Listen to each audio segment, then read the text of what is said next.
In August, the Ontario Progressive Conservatives passed a piece of legislation which was going to reduce the number of city councillors in the City of Toronto from 47 to 25. Um, I thought that was an exciting move. I really liked it. Being somewhat cynical and skeptical of government myself, I was sort of happy to see, 25 fewer politicians and a savings of $30 million to the taxpayer. I liked it.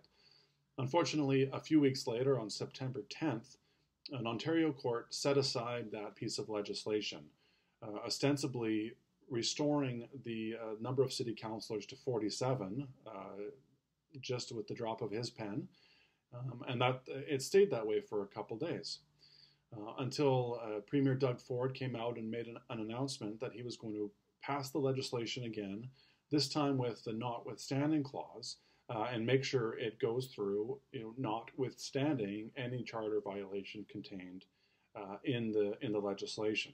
For those of you who don't know what the notwithstanding clause is, essentially it's a section of the charter called the notwithstanding clause, and effectively it allows a legislature or parliament to pass laws, notwithstanding any charter violations that might be entailed by the legislation. So it's kind of a get out of jail free card from the Constitution.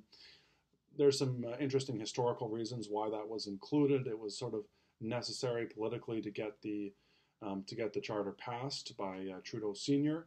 I won't go into that right now, but suffice it to say, the section exists, and Premier Doug Ford and his government invoked it just a few short days after that lower court decision. I really was disconcerted and concerned by that lower court decision, but not just because I liked the legislation. There's something else going on there that I think is more important than that. And really, I saw that lower court as stepping outside of a court's proper jurisdiction, apart from the fact that the decision, in my view, was clearly wrong. Basically, in my view, it's unequivocal that the provincial government has the jurisdiction to set the number of city councillors. It's unquestionable. They explicitly do. Nobody else does. It's their job. Like, it's literally their job description in a convoluted, sort of legalistic kind of way. So for the court to say they somehow couldn't exercise that jurisdiction because, as they said, it was interfering with people's freedom of expression, voters or candidates couldn't vote for the candidates they wanted, and candidates couldn't, 47 candidates, I guess, couldn't state their positions. It was really a poor decision. With respect, it was a poor decision, and it was also, but again, not just wrong, but really pushing the court outside of its proper jurisdiction and firmly into the jurisdiction of the legislature.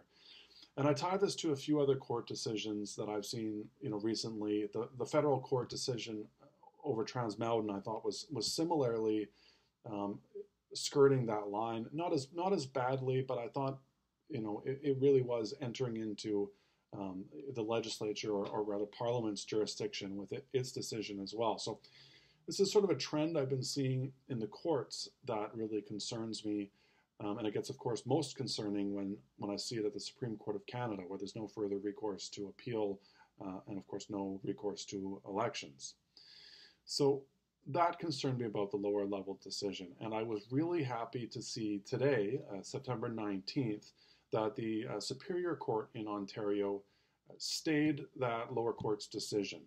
And a stay, again, for those who don't know, so stay means that the lower court decision has no effect. It's kind of put on pause until an appeal of it can be fully heard, which will probably be some months down the line. The effect of the stay means that that decision is no longer in effect. It's on pause, like I said.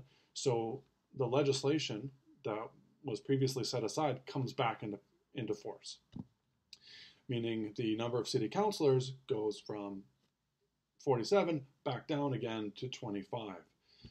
So again, I like it not just because I like the result and I think the city can probably do with fewer councillors. That's not really what I'm trying to point out here. My point is more that I think the Superior Court got it right by identifying correctly that the number of councillors and wards in Toronto is just clearly up to the provincial government. Like, that's their job. It's not the court's job to balance charter rights and determine some number of city councillors or some other weird judicial process. That has nothing to do with it, and nor are people's freedom of expression really an appropriate framework through which to analyze this problem. So I'm happy today. I think the court redeemed itself a bit, I guess, in my eyes, for what that's worth, and sort of made the right move. I also am happy to see that they did it quite quickly. So it's September 19th today. That previous decision I was critical of was on September 10th. So I think they did a fair job of hearing this application to stay quite quickly. They made the correct decision, without stuttering or stammering or putting it off for a 10-day trial in 2024.